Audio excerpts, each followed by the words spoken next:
Hi friends, so here we are have done with our sketch.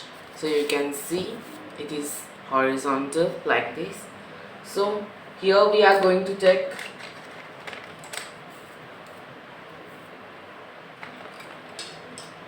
12 number flat brush like this. Let's start.